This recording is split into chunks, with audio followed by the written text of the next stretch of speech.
Peter Sweetwater here, and today I've got the honor, the privilege of being joined by Mr. Nuno Bettencourt, the man described by Rick Beato recently as Nuno the Great, rock's scariest shredder.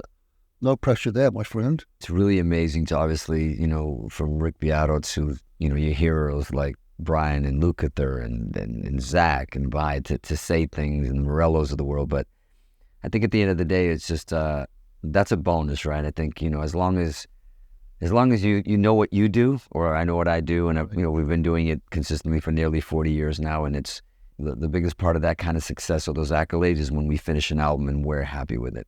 And we put our heads on the pillow at night, and that's the success of it.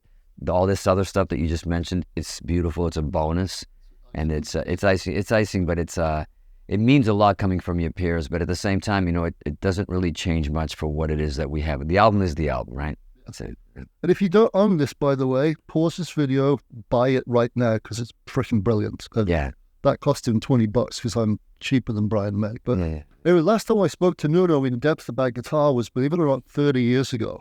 June 1991 for the biggest guitar magazine in England, and they proclaimed him as being the face of the 90s. Then a few months later, Guitar World, I was 92. I was racing in some reason, bicycle racing, and I wore that. I don't know what the hell I was. I think you've just done that French thing. Nobody's been caring. Nobody cared about us for 30 years. Now everybody cares again. But back then, you'd put out your first single, or you put out a song, and it would take you a good 6-8 months to know what everybody thought about it.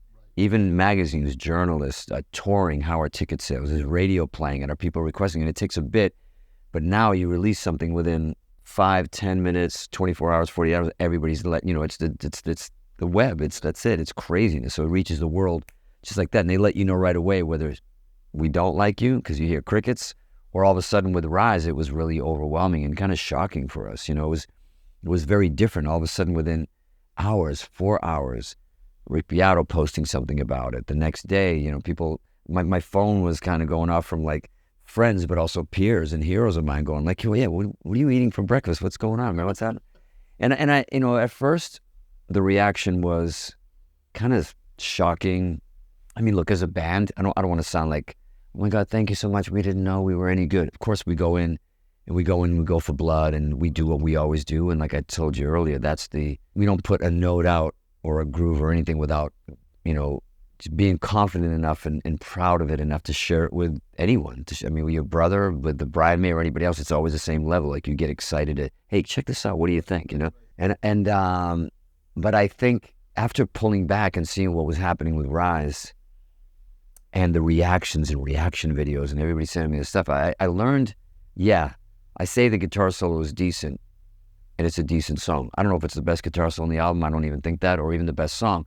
But what I did learn is that it seemed like it's been a minute that people have been a bit starved for, not guitar players, because there are great guitar players out there. I mean, I follow lots of them, but they're not in bands. Why would they be? It's horrible. It's hard to be married to one person, never mind 3 other people. And, doing an album, record deal, touring, all that stuff, it's a hard grind, But I think because of that, seeing somebody sitting in a bedroom, or maybe even though our jaws are dropping and we're liking them, I think all of a sudden somebody's seeing a guitar player in a band within a song. And Beato brought this up, it's like, it's a composition of like where it's not just a guitar player saying, look at me, here's what I can do. It's what we grew up on. It's all the guitar players that I loved were in bands. It was Brian May and Queen. It was even Edward, even though we think of him as just Edward, but it's Van Halen. The songs, the rhythm playing, the arrangements. So all of a sudden you hear a band that has arrangements, harmonies, hooks, lyrics, and then, but not just doing it, but going all in passionately. And when I stepped back, I was like, why do I think people are reacting like this, outside of the playing and the stuff? I think it's just, I felt like the mythology of rock and roll had been missing for a while. You know what I mean? It's like I was looking at it and I was like, the video was really important. See, because if I had played that exact solo, like nowadays everybody does their sneak peeks and they'll go on Instagram, do whatever, and they wanted me like, hey, play a piece of the Rise solo before they hear the Rise solo. And I think that would have been a big mistake. I think if you had heard me play that solo sitting in my studio just by myself, they would have been like, we've been seeing Nuno do that for decades. He's playing guitar, and he can shred and he can do whatever. fact that it was in the song, in the video, what it looked like, how it was edited, what the tone was, that showed the passion of what the band has, you know. And I think that's super important, that we make sure we don't forget that guitar is not just, or music is just not just, it's not an Olympics where it's technical. Because truly, like the Rise solo, even the hardest bit that people go like at the end, they think, oh wow, what's he doing? It's probably, honest to God, I don't mean this humbly, I mean, I've shown guitar players already, it's probably the easiest part of that solo for me. But it's like what Edward did, it's just being creative enough to make it exciting enough. And I think playing for the song, that song called for a solo like that. And as you go through the album, those songs, you know, when Banshee came out, everybody's like, oh my God, the solo isn't as jaw-dropping as Rise. I go, it's not supposed to. But I actually prefer the Banshee solo over the Rise solo. But my point being is a solo string to me is what fits in the song. You know? It's a song within a song. Yeah. That's where I got it from. Because I love the Bohemian Rhapsody solo as just an entity, but when you listen to it in context of the song, you go, oh my God. Yeah. And the same with your solos on this record, without being obsequious. The solos by themselves are great, but when you hear them in the context, like the way the Rise solo finishes with those backup harmonies, it builds beautifully back in the song. Yeah, and I think it's composition. You know, I think you have a choice as a guitar player that if you're in a band and you're going to take a solo, there's only one of two things you can do.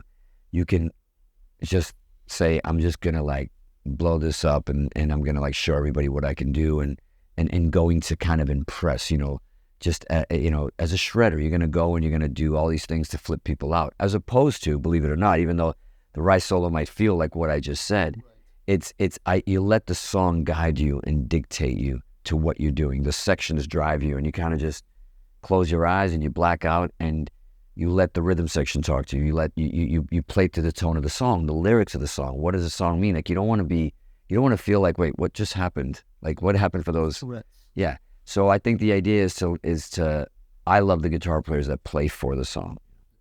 And I love the solo in #Rebel, where you do some Olympic, like gold medal stuff within it, but your note choice is amazing. And then you finish by just bending the crap out of one note. And the hanging there, and it's gorgeous. Yeah. When we first went to the UK and, you know, we got there and we're doing interviews and everybody's like, man, this album you did, it's brilliant. And so, you know, in America, you don't use words like brilliant unless it's actually brilliant. But out there, they throw it around like it's cool, man. It's brilliant. It's great. It's brilliant. So we're like, oh my God, they think we're brilliant. But my point being is what you just said. I think it's whatever works for the song. But I think the most exciting thing is throughout the album is that when I first got a text, I was texting back and forth with Steve Lukather and he's like, man, I heard the new thing, love it and all this. And I hit him back after a while with all the hoopla around the solo. And I said to him, I go, you know, I just got a call that Guitar World's doing an interview. They want to put me on the cover. I hadn't been on the cover in 30 years. And they said, you know, and they're calling it the solo of the century. I was joking earlier. And I was like, and I said to him, come on, man, solo of the century. And Luke says to me, he goes, all right, let's go back to 2000. And because I thought it was kind of a bit of crap, them saying that. And he said, as guitar players, he says, you know, when's the last time you and I hit each other up and said, have you heard this? You know what I mean? And I just went like, well, let me think about it. Or have you heard this solo? Have you heard this guitar player? I was just like, oh my God, you're right. It's been a while.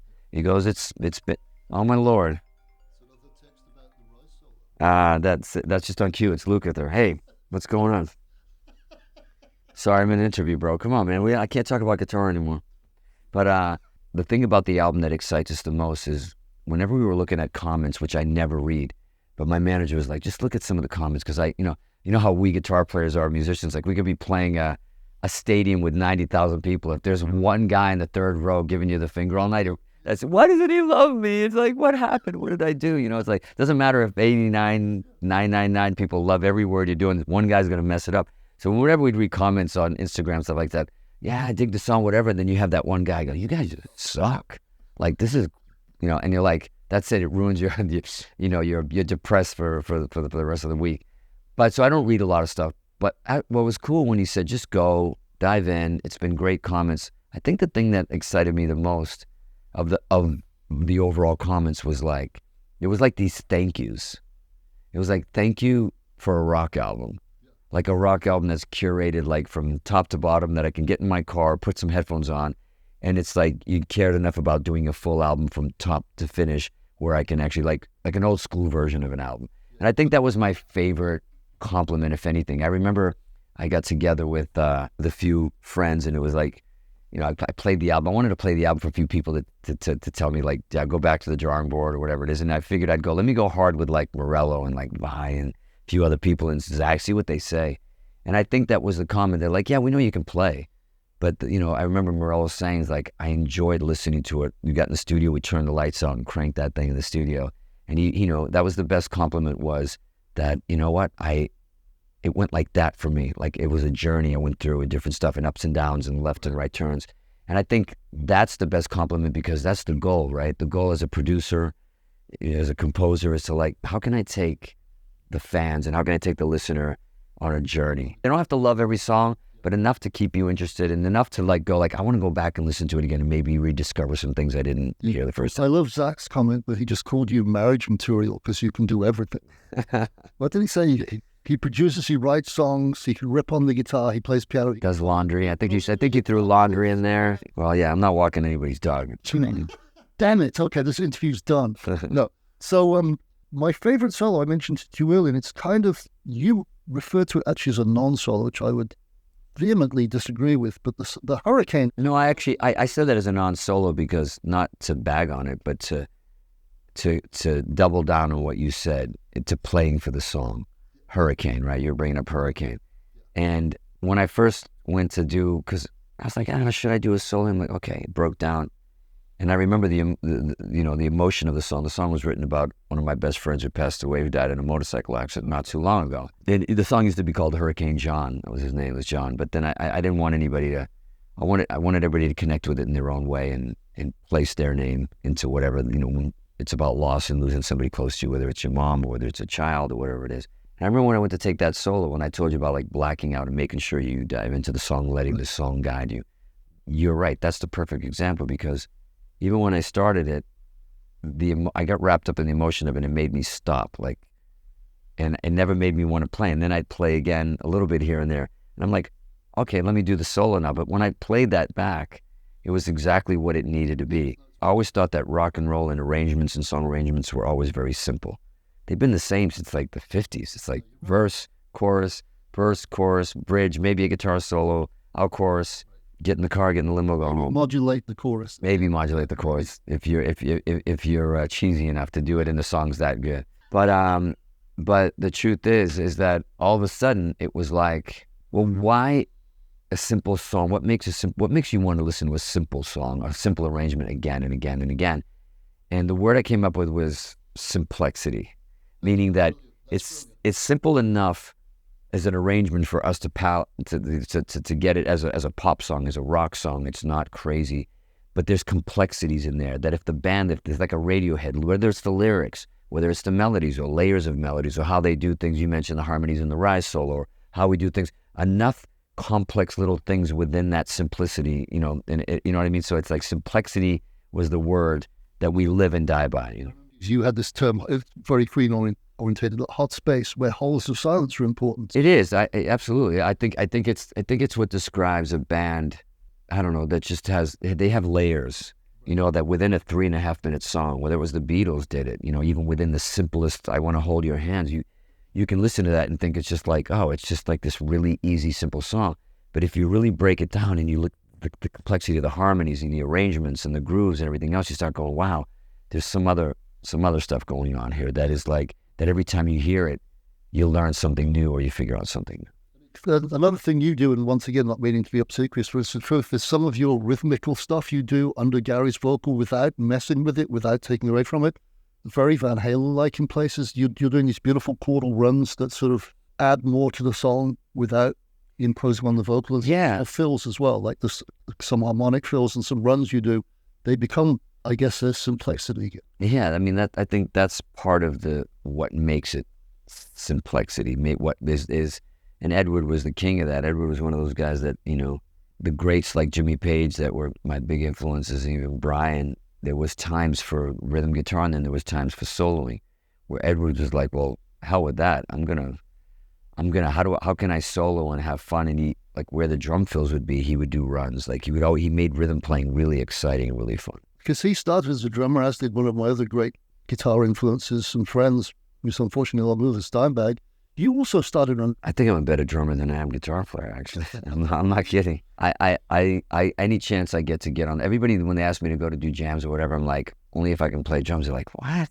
We want you to play guitar. I'm like, you want me somewhere and you tell me to play drums, I'll be there. That's like one of my favorite things to do.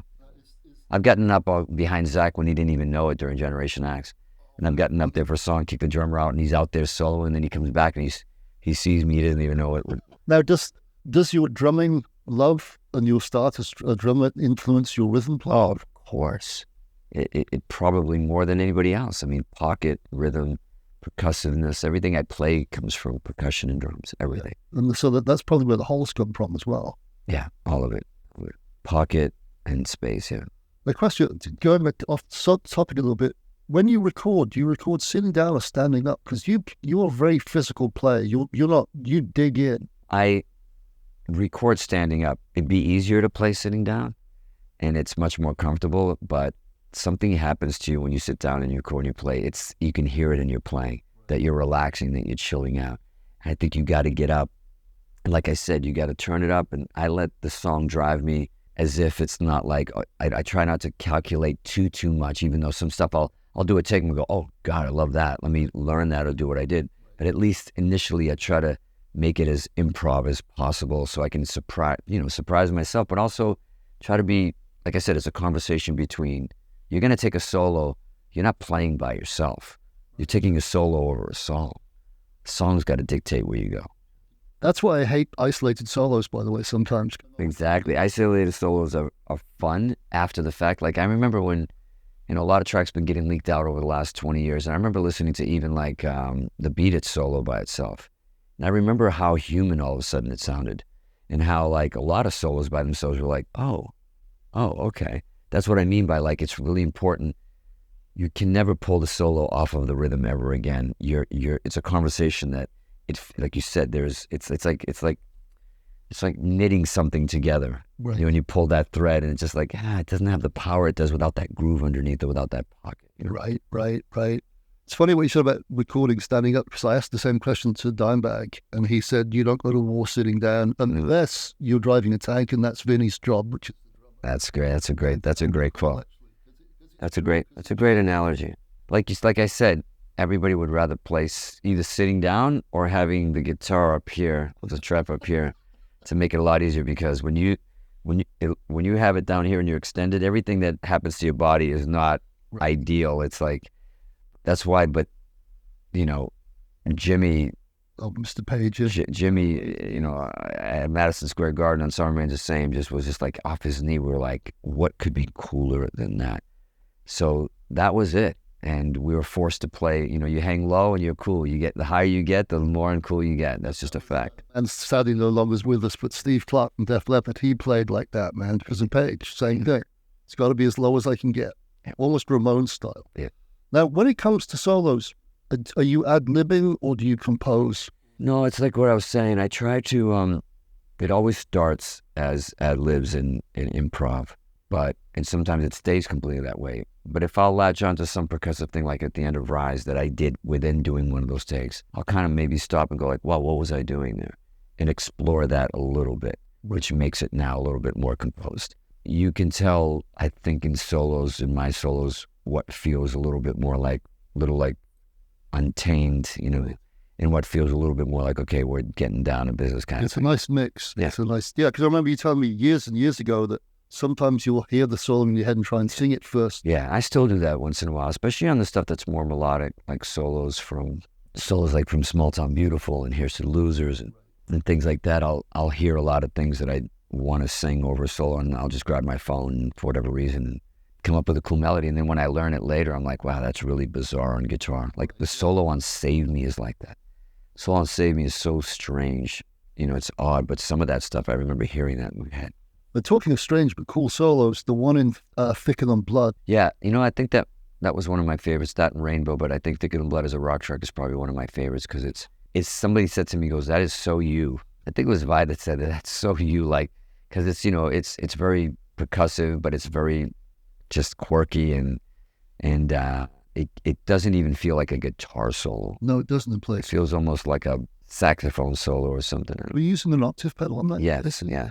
Yeah, because you're not a big pedals guy. But Yeah, the rat I just use it as a filter. I don't really use it for distortion. But the octave pedal is the other one that I use quite a bit. right. When you were learning how to play, did you read books or did you copy in records? Can you read at all? Do you read? No, I don't read. I'm an incredible reader of the English language. Right. But reading music was one of those things that still I was tortured with. I really wanted to. But I have no reading comprehension. Even when I read books or I could outread anybody in the room, in school when I was young, like reading. But I'd have to go back a second and third time to comprehend what I just read, which is not good for people who want to read music because that has to happen right away. You don't have time to comprehend and go back. Because some of your chord voicings are beautiful. Do you structure, how do you do that? Zero idea what is happening. I call them like perverted ninths and fucking, I don't know what I'm doing, but I make up chords because I don't, outside of majors, minors, major sevens, sevens, or maybe, a diminished chord. That's as fancy as I know. Sure. And I don't know what I'm doing. And when I see people break down the songs, and tell me what it is, it shocks me, like what stuff is. Yeah, because the chord name's this long. Yeah, it just either sounds good or not. Yeah, I'm of the air. Everything is done by air. Even when I was doing like 3 sides with the 70-piece orchestra and all those melodies and stuff that I wanted to do, it was very hard. I had to have somebody come in and help me with that because I could sing them and I could play them, but it was like, can't write them out. Yeah. Now, talking about so you obviously learned just by listening. So, and I guess were you cassette or record? I was probably more of a listener on record, on album, and then by the time cassettes were still a bit of records, I caught the end of the vinyl thing when it was flipping over to cassettes. Now, like nowadays, you can just go on YouTube and someone will show you how to play it note for note. I think that's great if you just want to know how to play it. I think it's bad if you want to eventually, like your goal is to be in a band original and you want to find the original voice. I'm not saying it's bad, but I like that I didn't have it, because when you listen to it and you interpret it, your ears, your tone, whether it's on vinyl or cassette or a CD or whatever it may be, but you don't see it, you think you're playing it the way it is, but you could be playing it in a different place. You could be playing it in a different way. You're not even in the same vicinity. But what that does is allow you to play it your way. So that way, if you learn an Eddie Lick or Jimmy Page or a riff, something like that, you find your own weird ways of composing things that you think. Because then when you see him live, you're like, oh my God, I wasn't even close. So I think that's always great. It stops you from, it keeps you from being influenced, but stops you from cloning. You're never going to sound like that person, even if he taught you. You're never going to sound like him. But at least he's showing you 100%, and you're going to take a lot of it, where you're lucky if you even get close when you figure it out yourself. Yeah, gotcha. So, because I used to play Ain't Talking About Love live completely wrong. But you played it correct for you. Yeah, exactly. So it's right. One more question, my friend. Thanks so much for taking the time. Of course. To all the youngsters out there watching, and old people like myself, I thanked you earlier as a friend for kicking my ass, and I sincerely meant it, because that record did make me go, I want to play again, standing up, dig in hard, as opposed to sitting there going, oh, this guy on TikTok, I can't do that. Yeah. This just made me want to rock out. What would your advice be to someone who would like to follow in a few of your footsteps and have the longevity you've had? Because it's been quite remarkable. Advice is hard, because advice is telling you to do things where really this is about feeling things. This is about feelings. Do you know what I mean? This isn't about picking up a guitar and playing. Anybody can do that. We're all doing it. Yeah. And like you said, there's people on TikTok, whatever. Playing guitar is fun. It'll always be fun. Even if you're doing that as a hobby or whatever it is, it's always going to be, at the end of the day, about the passion for it. That's what's going to come through. That's what's going to be authentic. The fact that, learning a lick, if you want to learn it just for the sake of learning it, or as a hobby, that's also great. You can have a passion for just being in a cover band. But I think it's the love that you have for it that makes you, I don't know what the word is. It's just, it gives you the drive and it gives you the passion to want to keep doing it. Once you lose that, it's just like, it becomes a job for you, or becomes something that that you dread, then why would you ever want to pick up the guitar doing it? It's got to be the love behind it, no matter what it is.